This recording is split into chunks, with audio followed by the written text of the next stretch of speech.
কি করবো একান্ত আমার নিজের ব্যাপার। আমি প্লেন চালাবো নাকি দোকান চালাবো কেউ কেন ঠিক করে দিবে যে আসলে আমি কি করব।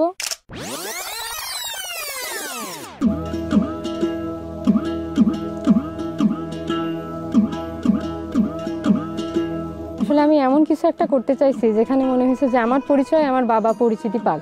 ট্যাক্সি লোড দিতে এখানে মিনিট জিবি এমবি রিচার্জ করতে গেলে অনেক দূরে যেতে হয়। তো আমি যদি এখানে দোকানটা দিই তাহলে এখানে সবাই আমার কাছেই আসবে, যে আমার কলেজের আমার টিউশন ফিস সহ আমার হাত খরচের পয়সা তো আমি পাচ্ছি।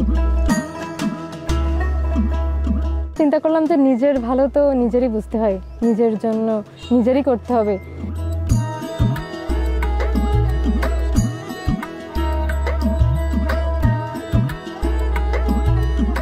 আসলে যার যখন প্রয়োজন হয় আমার কাছেই আসে। তো কারো এরকম হয়েছে যে ভালো অফার লাগবে, আমি মাইজিপি অ্যাপ ডাউনলোড করে দিই, আমার কাছে যাতে আসা না লাগে, তারা ঘরে বসে ভালো অফার দেখে নিজেরাই লোড করে নিতে পারে, এরকম শিখায় দিই। তো এক ভাই এরকম একবার এসে বলছে যে আপা খুব তাড়াতাড়ি আপনি এই টাকাটা একটু পাঠায় দেন, বা আমি তো লটারি পাইছি, আপনি এই টাকাটা একটু তাড়াতাড়ি পাঠান। তো আমি সেই নাম্বারে যোগাযোগ করলাম যে নাম্বারে টাকা পাঠাতে বলছে। তো আমি কথা বলেছে বুঝলাম এটা সম্পূর্ণ একটা প্রতারক চক্র।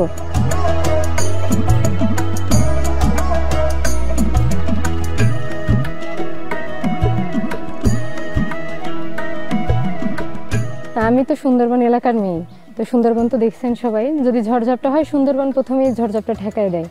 আমার এলাকার এখানকার মেয়ে যদি কোনো ধরনের কোনো উদ্যোগ নিতে চায়, কোনো কাজ করতে চায়, সেক্ষেত্রে ওদের উপর থেকেও একটা ঝড়ঝাপটা যাবে। তো আমি ওদের সুন্দরবন হয়েই ঝড়ঝাপটাটা ঠেকায় দেওয়ার চেষ্টা করব।